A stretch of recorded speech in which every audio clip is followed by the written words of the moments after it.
Hello everyone, this is CJ Elephant Fugitive for the Game Gear, released in 1994. Basically this is a remake of two games from the early 1990s, as CJ's Elephant Antics and CJ in the USA. They're originally from the Spectrum. I had the C64 versions. The C64 versions I think were much better, as they sorted out the game mechanics and everything. The storyline's basically the same as the original CJ game. He's got to find his way back to Africa, to all these different countries. He can fire peanuts at people, and he's also got bombs. There's a limited supply of bombs though, but you can collect more. When you throw them, they travel in a kind of arc, so you can use them to hit things on the platforms above you, and also fly off the edge of platforms so you can hit things underneath you as well. And there's Big Ben in silhouette. Back in the 1990s, Big Ben was leaning over apparently, so the government had to stash all the money somewhere else. What is going on here? I hate things like this. You're inside buildings, you can't even see where you're going. Why can't we have platforms on the outside of it? It's useful to be able to see where you are. Oh, stupid flipping birds. Travel from London to Paris on the game show conveyor belt or whatever it was.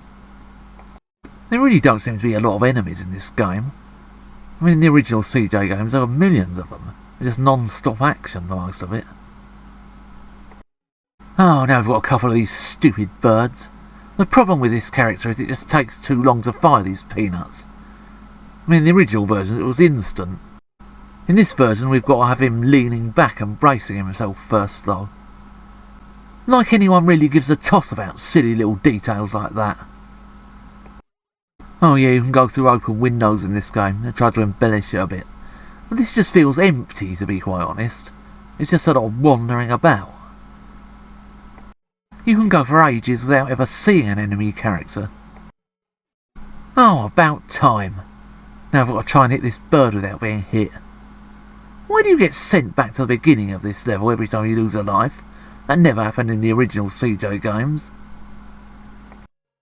Oh, now I've got to faff about for half an hour trying to hit this stupid bird. By the time he fires the peanut, it's gone past. Oh, brilliant, well done. Trying to fire in mid-air is really difficult, really fiddly. Oh, now we've got this bloke throwing his briefcase about. Why is he in London anyway? In the original he started in France, went up the Eiffel Tower and stuff. And yeah, alright, the enemies were kind of stereotypes of frogs and snails and poodles and stuff. At least they're interesting to look at. I mean, here it's just some bloke with a briefcase, the occasional bird. It's like they couldn't think of anything that people associate with England. In the original game there's a cloud that fired lightning at you. I mean, come on, you associate clouds with England, don't you? Or rabbits, I don't know.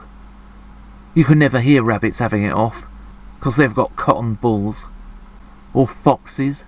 You can actually turn a fox into an elephant. You just marry her. This game is full of things like this. There's holes in the wall or holes in the floor you've got to find.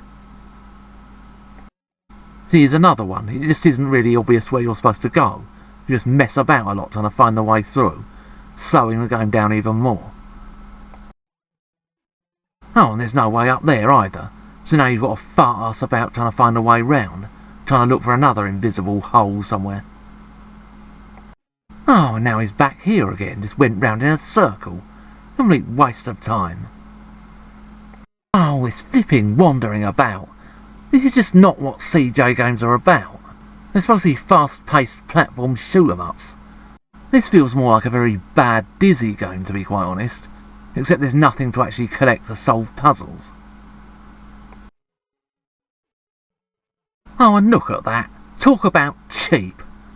Even if you know that's there, there's no way of knowing whereabouts on that platform it's going to be. You're basically just jumping completely into the dark.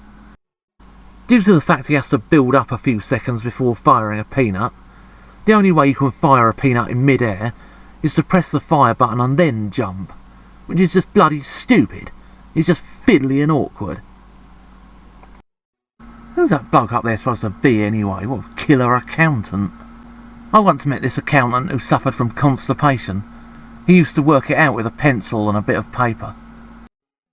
This bloke once dipped his bollocks in glitter. Huh, pretty nuts. The music in this is the in-game tune from the original CJ game.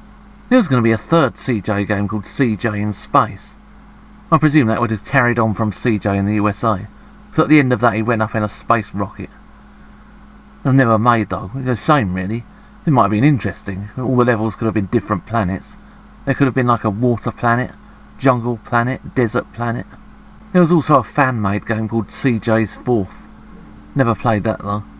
The third one was never made, so I'm not sure why it was called CJ's Fourth.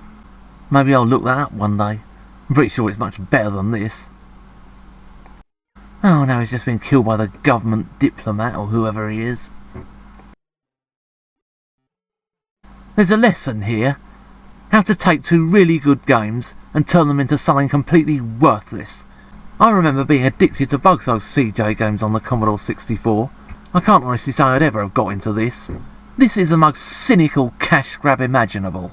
They've taken a game that was popular and basically they've surgically removed everything that made it good or special or interesting, and what's left is a boring, uninteresting plod about. It's just a lot of wandering about looking for invisible gaps in the scenery. The weapons are next to useless. It takes him so long to fire a peanut. By the time you've done it, the enemy's on top of you. There are hardly any enemies actually in the game. It just feels completely empty. The original CJ games were non-stop action. And even when there wasn't something going on, there were still interesting backgrounds to look at. This is all just a street somewhere or a sewer somewhere. So what? And let's not say, oh, it's for kids, because that excuse is so old. I think rainbows were still in black and white when it was made up. Kids who play this are just going to be bored senseless. This is not a CJ game.